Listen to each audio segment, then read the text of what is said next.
मैं परमेश्वर की महिमा करना चाहता हूँ। सब आदर महिमा परमेश्वर को देना चाहता हूँ इस सुंदर समय के लिए, आज का दिन के लिए, ये प्रभु का दिन के लिए। हफ्ता का पहला दिन दुनियादारी लोगों के लिए छुट्टी का दिन है, मौज मस्ती करने का दिन है, एक रिलैक्स करने का दिन है। लेकिन प्रभु के लोगों के लिए ये प्रभु का दिन है, प्रभु का एक आज्ञाओं का मानने का दिन है। प्रभु यीशु मसीह ने कहा, जब तुम इकट्ठे होते हो तो ये रोटी के द्वारा जरिए तुम मुझे स्मरण किया करो। जब हम इकट्ठे होते हैं, विश्वासियों का इकट्ठे होने का मतलब है कि हम उस खुदावन परमेश्वर प्रभु यीशु मसीह का स्मरण करें। पहला कुरिन्थी उसका 11 अध्याय में प्रभु भोज के बारे में लिखा गया है और वहां पौलुस बताता है कि तुम प्रभु को याद करो। Do this in remembrance of me. प्रभु को स्मरण करते हैं। बहुत सारे चर्चों में क्या होता है, वो लोग प्रभु को स्मरण नहीं करते, प्रभु का आशीष को स्मरण करते। प्रभु आपने मुझे ये दिया, प्रभु आपने ये किया, सारा हफ्ता हो रहा उनके अच्छा से रखा, खाना दिया, पीना दिया, कपड़ा दिया, बहुत अच्छा बात है।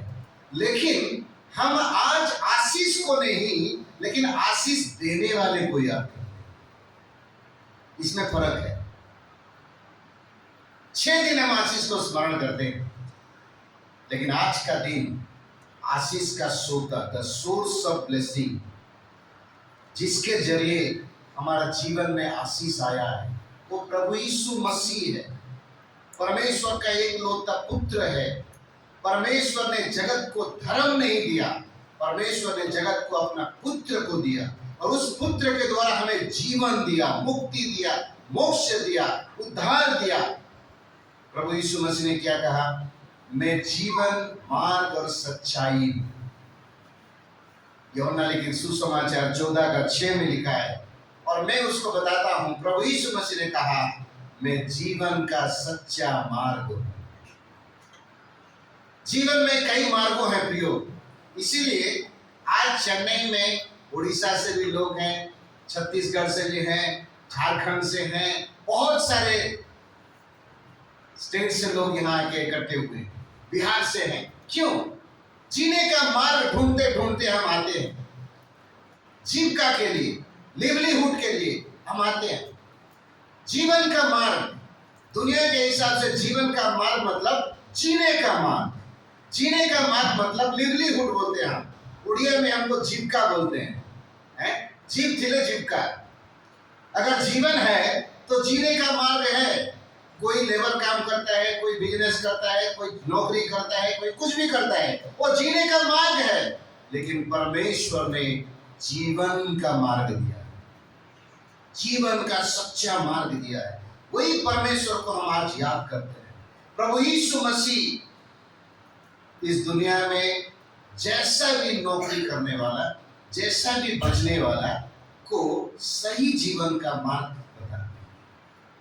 अगर एक आदमी लेबर क्लास का काम करता है, वो अपने मालिक के लिए कैसे काम करेगा, प्रभु यीशु मसीह वही सिखाता है। स्वर्ग का जीवन, अनंत का जीवन, पवित्र जीवन, धर्मी जीवन। प्रिय मित्रों, इसीलिए हम उस प्रभु यीशु मसीह को स्मरण करते हैं। और दूसरी बात क्या है? उसकी मौत की हम प्रचार करते हैं। जब हम यहाँ इकट्ठे होते हैं, प्रभु यीशु मसीह को स्मरण करते हैं, जो कि सारे सृष्टि का मालिक है, सारे जीवन का स्रोत है, सारे आशीष का स्रोत है। और दूसरी बात, उसकी मौत, उसकी मौत की प्रचार करते हैं। लिखा है ना, पहला कुरिन्थी उसका 11 अध्याय में हम पढ़ते हैं, 23 वचन से पढ़ते हैं हम प्रभु भोज के बारे में। 3 चीज उसमें बहुत खास है। पहला है, उसको याद करो। क्योंकि उससे ही हमारा सब आशीष आता है। आराधना में हम गाना में गा रहे थे कि उसके आराधना में ही सब कुछ है। जब हम उसको याद करते हैं तो उसका आराधना हम करते हैं। याद करते करते उसके गुणों को, उसको महिमा को, उसका गरिमा को, उसका महानता को हम याद करते हैं, उसका भलाई को हम याद करते हैं। और दूसरी बात है, उसका मौत को हम प्रचार करते हैं, उसका मृत्यु को हम प्रचार करते हैं। और परमेश्वर का वचन में उसका मृत्यु को प्रचार करना है सुसमाचार। बड़ी दुख के साथ मुझे कहना पड़ता है कि आज बहुत सारे चर्चों में उसका मौत का प्रचार नहीं होता, उसका लहू का प्रचार नहीं होता। क्या प्रचार होता है?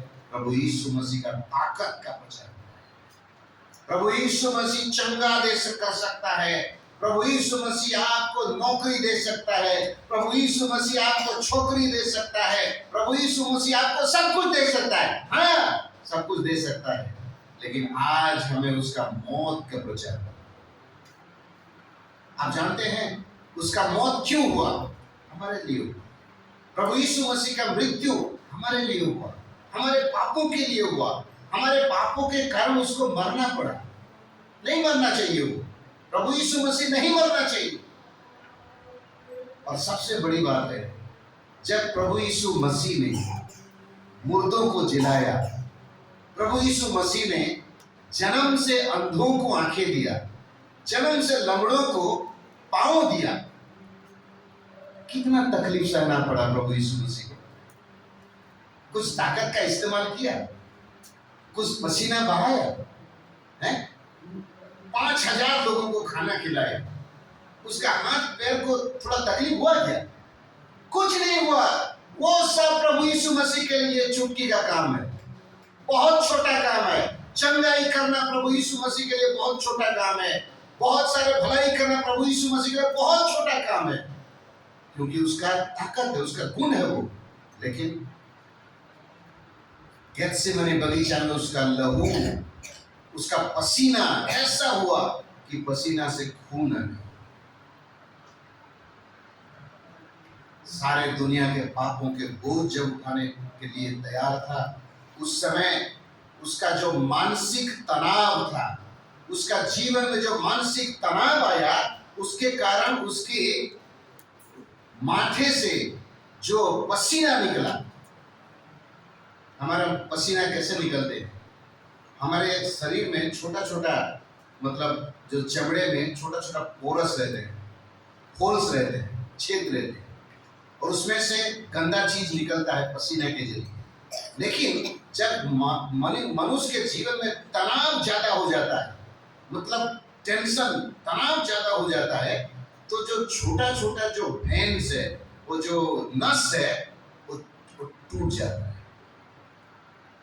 तनाव के कारण। और वो छोटा नस टूटने के कारण वो छोटा नस का लहू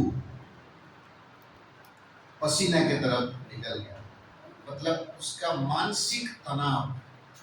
उसके बाद हमको मालूम है कि वो कितना कोड़े खाए। आप लोग अगर खेती करने वाले हैं जानेंगे, तो खेती करने के लिए पहले उसको हल से जोता जाता है, हल किया जाना करते हैं। प्रभु यीशु मसीह के पीठ पर जैसा कि हल किया गया, और कितना खून निकला, और उसके कोड़े खाए, उसके हाथों पर कीले ठोके गए, उसके मुंह पर थूका गया। मैं क्यों ये बता रहा हूं? जब एक कोढ़ी आदमी को बिना परिश्रम करते हुए, बिना ताकत लगाते हुए उन्होंने चुटकी में उसको चंगा कर दिया, आपके और मेरे पापों को धोने के लिए कलवरी के क्रूस के ऊपर जो मौत सहा, शारीरिक, मानसिक और आत्मिक तनाव में गया। इसलिए हम उसका मौत को याद करते हैं। चंगा करना प्रभु के लिए बहुत छोटा सा काम है। उसका वो ताकत है, उसका वो प्रेम है, वो दूसरों का दुख देख के उसका दिल तरस खाता है। वो चंगा कर देता है। हम में से कोई भी अगर उस प्रभु यीशु मसीह के नाम से प्रार्थना करते हैं, हम चंगा नहीं करते, वो कर देता है, बड़े बड़े बीमारी को दूर कर देता है। तो उसके लिए वो तकलीफ नहीं उठाया, उसके लिए वो खून नहीं बहाया। आज बहुत सारे चर्चों में प्रचार करते हैं कि by his stripes we are healed। वो बोलते हैं कि उसका लहू बहाया हमारा कैंसर ठीक हो गया। उसका लहू से कैंसर ठीक नहीं होता, उसका लहू से दिल ठीक होता है। कलवरी के क्रूस के द्वारा, उस लहू के द्वारा पाप का छुटकारा होता है, अनंत जीवन मिलता है, जीवन बदलता है। आयसाया का 53 में जो लिखा है, उसके मारे जाने से, उसका कूड़े खाने जाने से हम लोग चंगाई हो गए। ये शरीर का चंगाई नहीं है, हमारा जीवन का चंगाई है। इसीलिए हम क्या बोलते हैं, उसका मौत का प्रचार। तो आज ये कलीसिया में उसका मौत का प्रचार करने का जरूरत क्या है? हम तो बाहर सुसमाचार प्रचार करते हैं, हर दिन प्रचार करते हैं। मैं प्रभु को धन्यवाद देना चाहता हूँ कि जब मैं 96 में 96 साल में, जब 96 ईयर में जब हमें यहाँ था चेन्नई में SBC में, उसी समय प्रभु ने हमें मौका दिया। जब भी हम रहते थे शनिचर को, ये कोडुंगुयूर, आरबी नगर, माधवरम, हर जगह ड्रम लेके जाके सुसमाचार प्रचार। ब्रदर एबेनेजर के साथ मैं इंग्लिश में बोलूंगा तो वो तमिल में बोलेगा, और कोई बोलेगा तो वो तमिल में प्रचार करते थे, पर्ची बांटते थे और सुसमाचार प्रचार, प्रभु यीशु मसीह का मौत के बारे में प्रचार करते थे। मैं प्रभु को धन्यवाद देता हूँ कि एबेनेजर का इतना बड़ा कलीसिया खड़ा हो गया, और यहाँ जो कोई सोच भी नहीं सकता था कि तमिलनाडु में, जहाँ तमिलनाडु में हिंदी लोगों को थोड़ा पसंद नहीं करते, वो सोचते हैं कि तमिल जो लैंग्वेज है सबसे ऊंचा है, सबसे आगे से है। इसलिए आप रेलवे स्टेशन में भी, तमिल स्टेशन में जहाँ भी हिंदी लिखा है उसको ब्लैक मार्क दे देते थे, पहले ऐसा होता था। लेकिन परमेश्वर का अनुग्रह से इस कोडुंगुयूर में एक हिंदी असेंबली, मैं परमेश्वर को धन्यवाद देना चाहता हूँ। मैंने जब पहली बार ब्रदरन असेंबली में आया, पहली बार वो 90 में, 90 साल में ब्रदरन असेंबली पहला गया, और ब्रदरन असेंबली का सबसे पहला मैसेज मैं जॉनपी मैथ्यू अंकल से सुना, और वो भी हिंदी में बोल रहे, राउरकेला में, शायद उनका याद नहीं होता। परमेश्वर का दास जॉनपी मैथ्यू के लिए मैं बहुत आभारी हूँ। उन्होंने नौकरी करते हुए उड़ीसा को गया, नौकरी तो किया, अच्छा नौकरी कर रहे थे, लेकिन परमेश्वर का काम को उन्होंने पहला स्थान दिया। तालचेर बोल के एक जगह है, वहाँ वो सेवा करते थे, नौकरी करते थे, सरकारी नौकरी करते थे, मतलब कंपनी का जॉब करते थे, लेकिन उनका जीवन में पहला स्थान था प्रभु का काम। वहाँ उन्होंने कलीसिया शुरू किया। डेरा बोल के एक जगह है, आज भी वहाँ इससे बड़ा एक चर्च खड़ा है। तमिल लोगों को लेके विश्वास में उनको इकट्ठे करके बहुत परिश्रम किया। और मेरे याद है उस समय हम YMF करते थे। YMF का मैन उड़ीसा का जॉनपी मैथ्यू अंकल थे। मैं आज क्यों बताना चाहता हूँ प्रियो, आज भी यहाँ बहुत सारे लोग नौकरी के लिए यहाँ हैं। मैं धन्यवाद देता हूँ अमित के लिए जो हमारा उड़ीसा से हैं, वो भी कुछ काम करते हैं, और जरूर हम सब जॉनपी मैथ्यू अंकल से बहुत कुछ सीखना चाहिए। उड़ीसा में जॉनपी मैथ्यू अंकल का बहुत बड़ा अवदान है।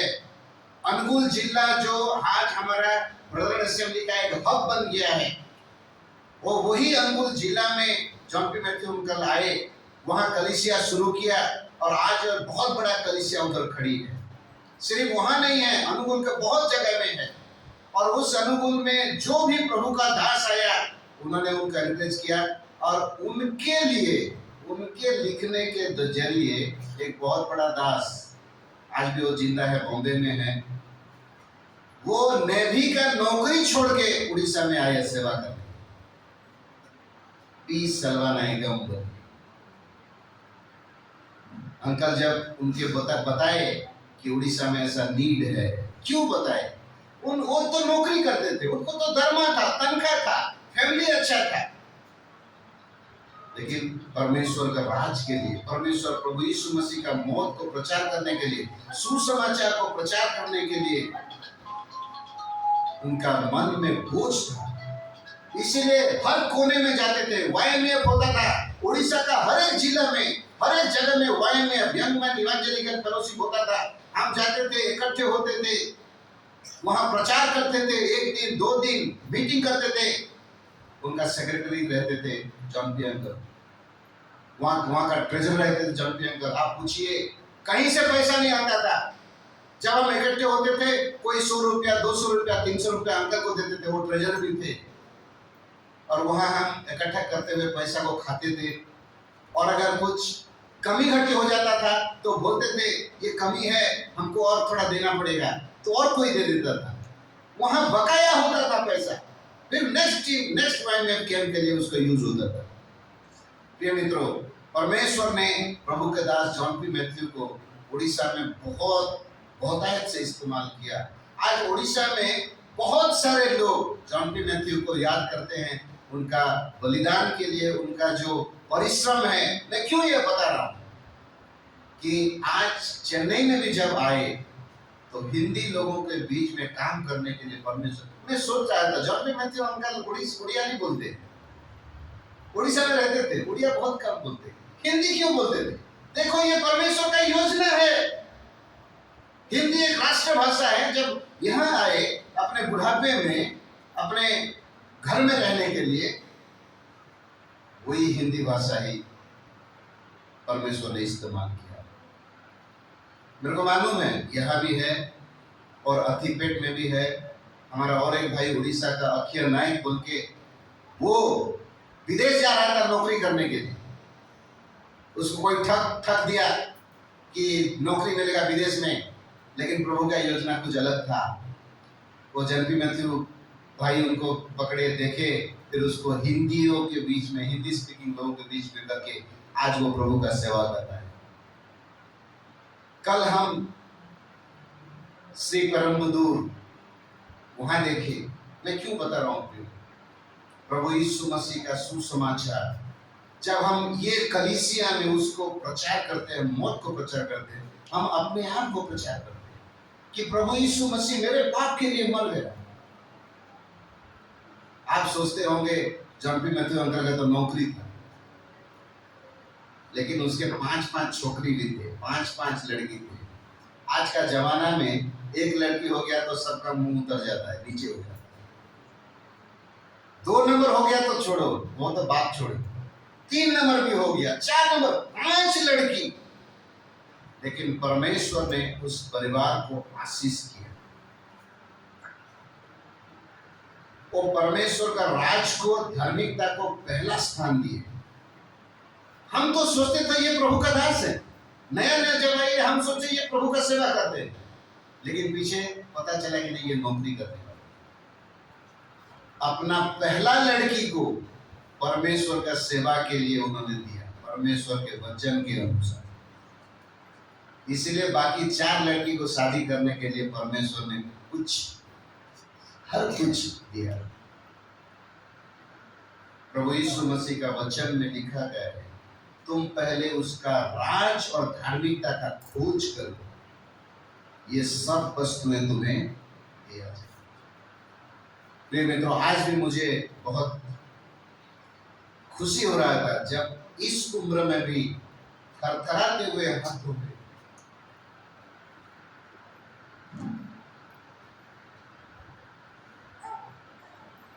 वो प्रभु के लिए खड़े हैं।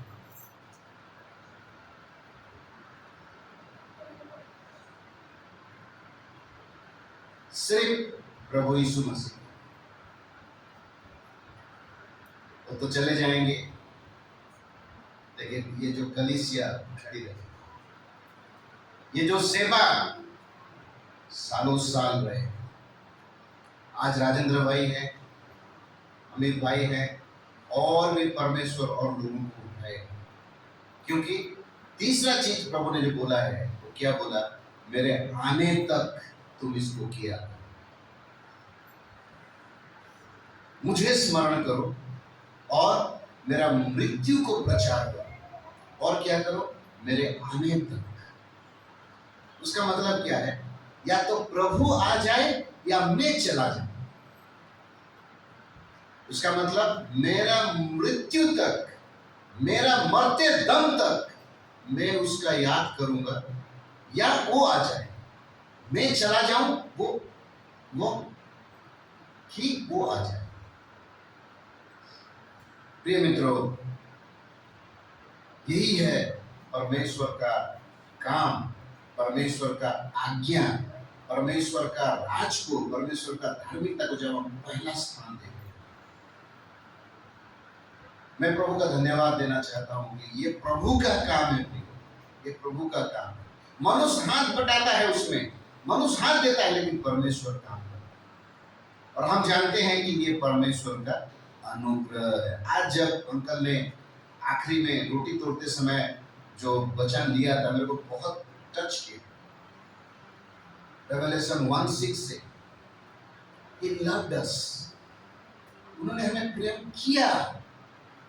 उसके बाद He washed us, उन्होंने हमें धोया।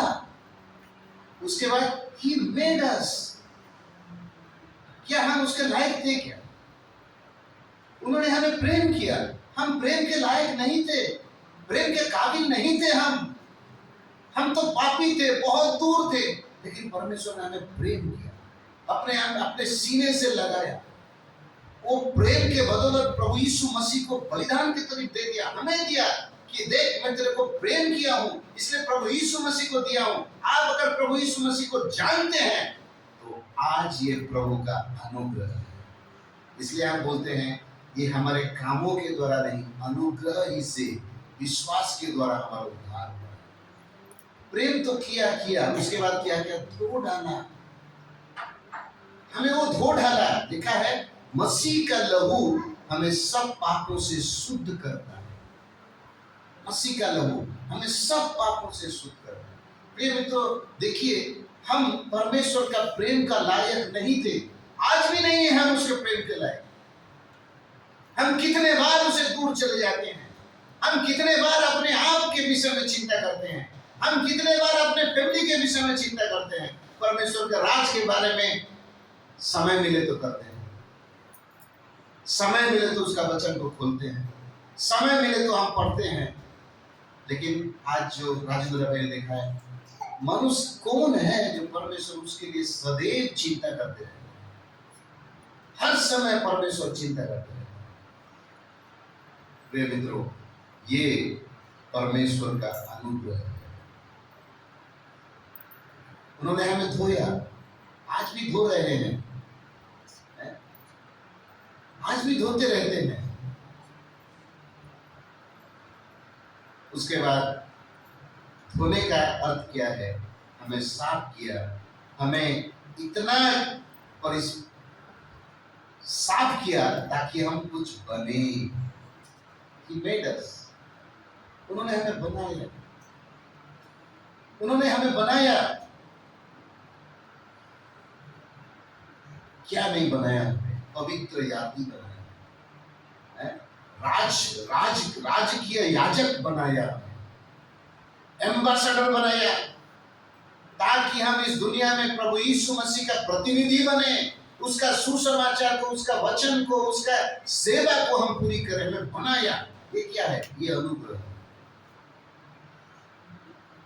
शायद अभी 2 सेशन होगा, अभी 10 मिनट मुझे खत्म करना है, इसलिए मैं आज आप लोगों को ऐसा एक चीज के बारे में बताना चाहता हूं जो बाइबल में हर जगह पर लिखा है।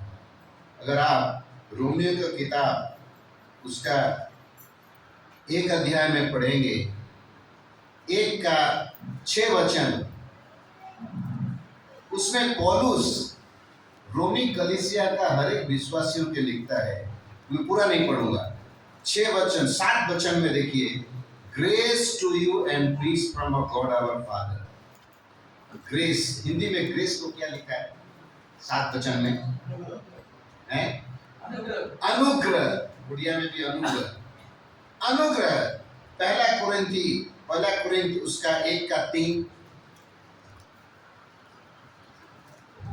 जल्दी जल्दी मदद कीजिए मुझे पढ़ने के लिए।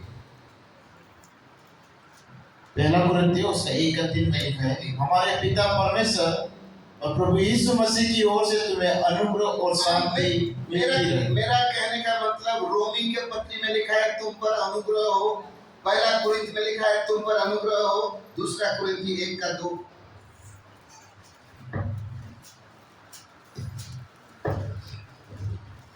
दूसरा कुरिन्थी 1:2, हमारे पिता परमेश्वर और प्रभु यीशु मसीह की ओर से तुम्हें अनुग्रह और शांति मिलती रहे। वहां भी कह रहे हैं कि तुमको अनुग्रह हो। पौलुस चाहता है कि हर एक विश्वासी के जीवन में परमेश्वर का अनुग्रह हो। गलतियों का पुस्तक 1:3, परमेश्वर पिता और हमारे प्रभु यीशु मसीह की ओर से तुम्हें अनुग्रह और शांति। देखिए गलतियों को भी बोलता है पौलुस पत्र, तुम पर अनुग्रह हो। एफिसी का 1:2,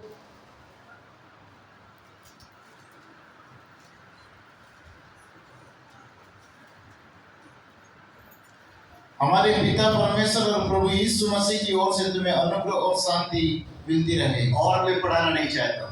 और हर चिट्ठी में आप पाओगे, हर कलीसिया के लिए, और इसलिए मैं चाहता हूं कि कुडुंगुर के जिंदगी में भी आज परमेश्वर का अनुग्रह हो। हर एक विश्वासी के जीवन में परमेश्वर का अनुग्रह हो। प्रिय मित्रों, आज मैं एक चीज को क्लियर करना चाहता हूं। बहुत सारे विश्वासी, बहुत सारे लोग ये चीज को नहीं समझते कि अनुग्रह एक चीज है और आशीष एक चीज है। अनुग्रह और आशीष एक चीज नहीं है, अलग अलग है। ग्रेस एंड ब्लेसिंग, समझ गए? अनुग्रह जो है वो कुछ अलग है, आशीष जो है वो कुछ अलग है। अनुग्रह हर एक व्यक्ति के लिए पौलुस चाहता है। परमेश्वर अनुग्रह सबको देना चाहता है, लेकिन सबको आशीष नहीं देता। हर किसी को आशीष नहीं मिलता है, समझ गए? ठीक है? अनुग्रह जो है हर व्यक्ति के लिए है, सारी दुनिया के लिए अनुग्रह है। परमेश्वर ने अनुग्रह दे दिया। अनुग्रह कौन है प्रिय मित्रों? पहला यूहन्ना लिखिए, यूहन्ना का पुस्तक उसका 1:14।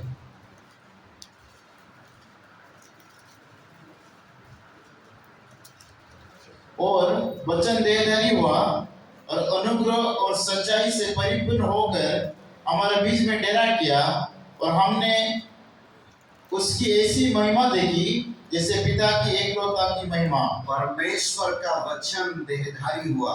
आदि में वचन था, वचन परमेश्वर के साथ था, वही वचन परमेश्वर था, और वही वचन देहधारी होके प्रभु यीशु मसीह के द्वारा हमारे बीच में आया। और वो कैसे? अनुग्रह और सच्चाई से परिपूर्ण हो, full of grace and truth. सारी दुनिया के लिए प्रभु यीशु मसीह आज उपलब्ध है। सारी दुनिया का परित्राण के लिए, मुक्ति के लिए प्रभु यीशु मसीह का सुसमाचार आजा है। वही अनुग्रह है सबके लिए, यूनिवर्सल ग्रेस। हर एक व्यक्ति के लिए अनुग्रह है, लेकिन जो उस अनुग्रह को अपनाएगा उसको मसीह में हर एक आशीष मिलेगा। ठीक है? अनुग्रह और आशीष दो चीज है, अलग अलग चीज है। अनुग्रह को हम बोलते हैं अनमेरिटेड फेवर, जो हम पाने के लायक नहीं है, वही अनुग्रह है।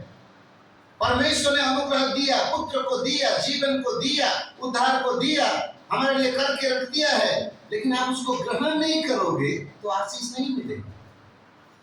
जिन्होंने प्रभु यीशु मसीह को ग्रहण किया, जिन्होंने प्रभु यीशु मसीह को विश्वास किया, उन सबों को परमेश्वर ने उनका संतान होने का अधिकार दिया। जब आप अनुग्रह को, यीशु मसीह को ग्रहण किए, विश्वास किए, आप संतान होने का आशीष को पाए। अनुग्रह आशीष अलग चीज है। आपका जीवन में अनुग्रह है। हर एक विश्वासी अनुग्रह में विश्वास के द्वारा उद्धार पाया है, फिर भी हमारा जीवन में अनुग्रह का जरूरत है। बिना अनुग्रह का हम जीवन नहीं बिता सकते। वही अनुग्रह जो प्रभु का दया है। परमेश्वर में आपकी दया का भीख मांगता हूं। परमेश्वर में आपकी दया की आस में बैठा रहा हूं। Every day we need his grace. हर एक दिन परमेश्वर का वचन में भजनकार लिखता है कि प्रभु तेरा अनुग्रह हर सुबह नया है। Your mercy is knew each morning. Every सुबह परमेश्वर का दया अनुग्रह नया है और तेरा विश्वस्तता महान है। Your faithfulness is great. लेकिन उस अनुग्रह को हमारा जीवन में हम आशीष में कैसे बदलें? इसलिए परमेश्वर का दास पौलुस रोमी से लेके पूरा उसका हर एक चिट्ठाओं में, हर एक कलीसिया में बोलता है कि आपके जीवन में परमेश्वर का अनुग्रह होना चाहिए। दाऊद के लिए लिखा गया है, परमेश्वर का बहुत दासों के लिखा गया है, they found the grace of God। उन्होंने परमेश्वर का अनुग्रह को पाया और जब उस अनुग्रह को पाया उन्होंने क्या किया ताकि वो परमेश्वर का आशीष में बदल जाए। प्रिय मित्रों, ये अनुग्रह को बताने के लिए मैं सिर्फ आपको एक जगह लेना चाहता हूं और उसके बाद मैं खत्म करूंगा और बाकी सेशन में बताऊंगे उस अनुग्रह को आप कैसे पाएंगे, मैं कैसे पाऊंगा। अगर आप मेरे साथ खोलेंगे निर्गमन, एक्सोडस को निर्गमन बोल देंगे, निर्गमन का 33, निर्गमन 33, वहां परमेश्वर के दास मूसा परमेश्वर के साथ फेस टू फेस बात कर रहे हैं। Wonderful privilege. और वहां देखिए, आप अगर 12 से पढ़ेंगे तो वहां आप लोग पाएंगे 1 2 3 4 5 6 7 8 बार अनुग्रह का शब्द इस्तेमाल हुआ है।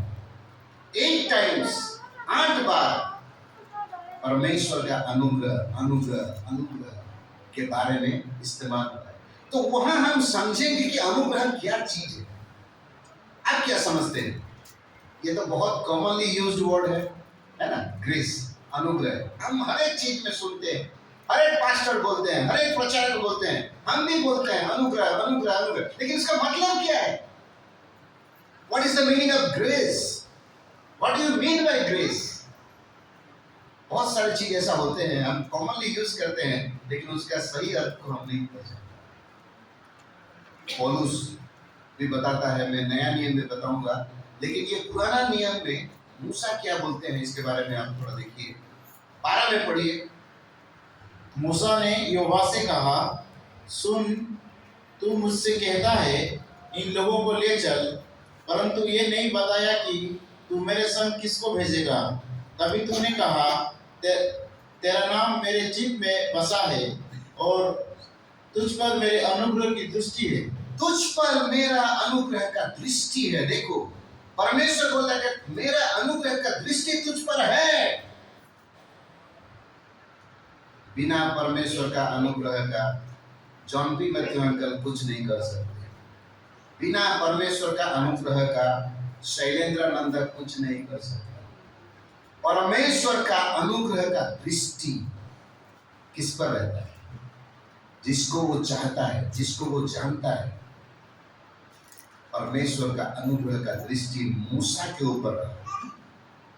You have found grace in my sight। परमेश्वर का दृष्टि में अनुग्रह।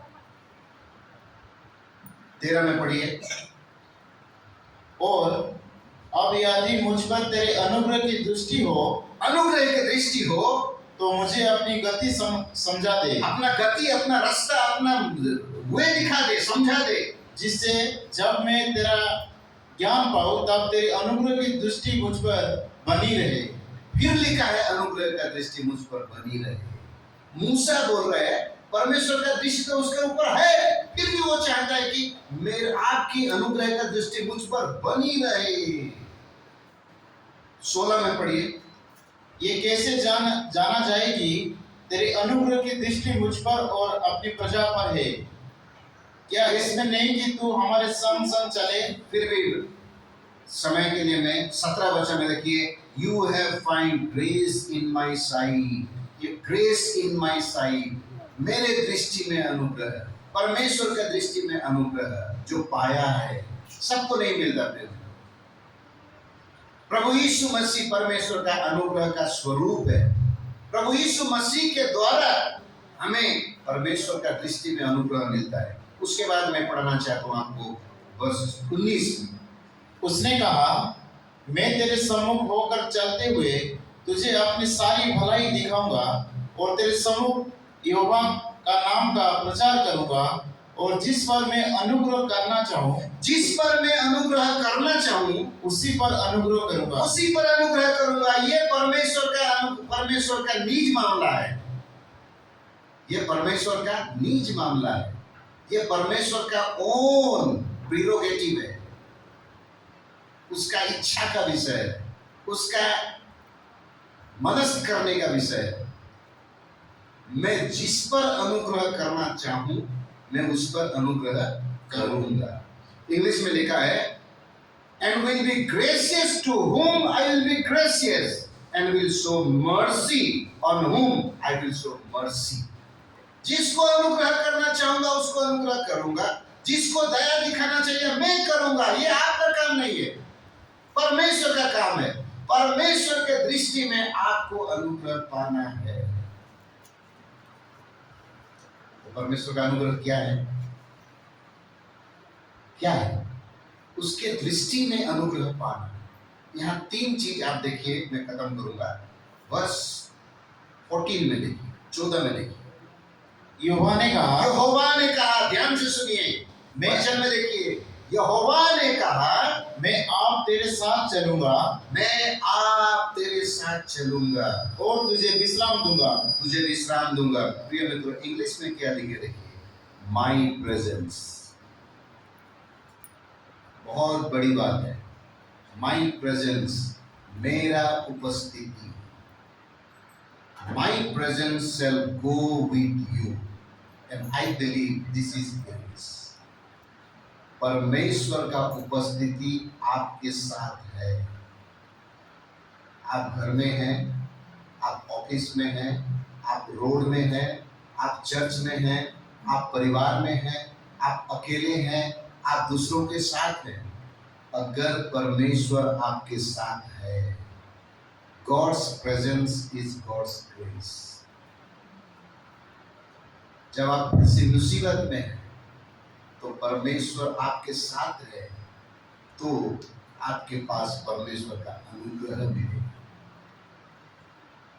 इट्स ए बिग थिंग, एक बहुत बड़ा चीज है। प्रभु ने क्या किया?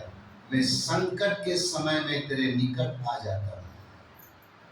दावीद बोलता है, the Lord is my refuge, परमेश्वर मेरा आश्रय है और संकट के समय में बहुत निकट आ जाता है। A very present help in time of need. जब जरूरत होता है, आप जब तकलीफ में होते हैं, आप जब परेशानी में होते हैं, आप जब जरूरत में होते हैं, तब परमेश्वर आपके पास आ जाता है। तो वो क्या है? अनुग्रह। His presence is the grace. प्रिय मित्रों, क्या हम उसका उपस्थिति को अनुभव करते हैं? करने के लिए हमें क्या करना चाहिए? परमेश्वर हमारे बीच में मेरे साथ आने के लिए मेरे को क्या करना पड़ेगा? God's presence is God's grace.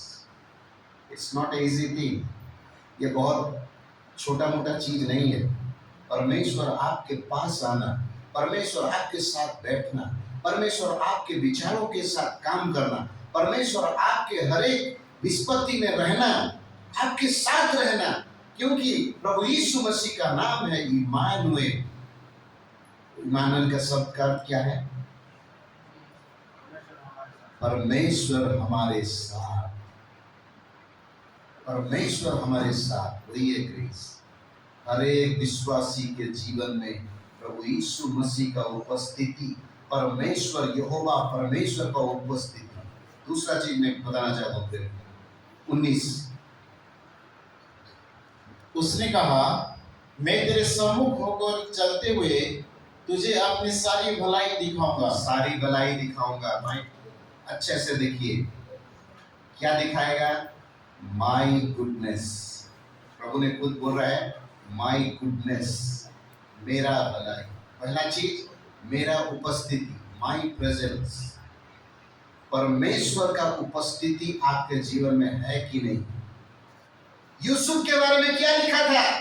The Lord was with Joseph. Yusuf के लिखा है परमेश्वर यूसुफ के साथ था। उसका मतलब परमेश्वर का अनुग्रह था। और यहां लिखा है माई गुडनेस, परमेश्वर का भलाई आपके साथ रहना चाहिए। That is grace. आपके पास परमेश्वर का कुछ भी भलाई नहीं है तो आप कैसे दावे के साथ बोल सकते हैं कि परमेश्वर का अनुग्रह मुझ पर है? My goodness, my goodness, I will make all my goodness pass before you. सब भलाई, मैं अगर भलाई पाया हूं तो मैं दूसरों को भी भलाई बांट सकता हूं। मैं अगर परमेश्वर का अनुग्रह पाया हूं तो मैं दूसरों को परमेश्वर का अनुग्रह दिखा सकता हूं। तीसरा चीज वर्ष 22, और जब तक मेरा तेज तेरे सामने होके चलता रहे। जब तक मेरा तेज, हिंदी का बहुत अच्छा लगता है और इंग्लिश में भी ये बहुत अच्छा है, माई ग्लोरी। और मेरा तेज, मेरा महिमा। प्रिय मित्रों, परमेश्वर का एक महिमा है, परमेश्वर का एक तेज है। तेरे सामने, तेरे साथ में माई ग्लोरी लिखा है वहां कि मेरा तेज तुम्हारे साथ रहेगा। पास बाय यू। पुराना नियम के अनुसार ये अनुग्रह क्या है प्रिय मित्रों? God's presence, God's goodness and God's glory. आपका जीवन में परमेश्वर का उपस्थिति अगर नहीं है, आप परमेश्वर का अनुग्रह को कभी भी महसूस नहीं कर पाएंगे। अगर आपके जीवन में परमेश्वर का भलाई नहीं है तो आप उस भलाई को कैसे दूसरों को दे सकते हैं? आपका जीवन में अगर परमेश्वर का तेज नहीं है, इस दुनिया में आपको सब कोई हल्के में लेंगे। दुनिया में आके बिल्कुल हल्के में रहने वाले बनेंगे। प्रिय मित्रों, पुराना नियम के अनुसार ये परमेश्वर का अनुग्रह का डेफिनेशन है। पुराना नियम मूसा के द्वारा ही दिया गया, क्योंकि मूसा को परमेश्वर ने पूरा सामने सामने बात किया और अनुग्रह दिया। क्या बोला? माई presence, my goodness and my glory. मेरा उपस्थिति, मेरा भलाई और मेरा तेज जो है वो परमेश्वर का अनुग्रह। हम चाय पीने के बाद मैं बताऊंगा नया नियम में पौलुस उस अनुग्रह को कैसे बताते हैं और हम क्या करने से ये अनुग्रह हमारे जीवन में पाएंगे और मसीही जीवन में, सेवा में, आनंद में आगे बढ़ेंगे। प्रभु हमें जरूर मदद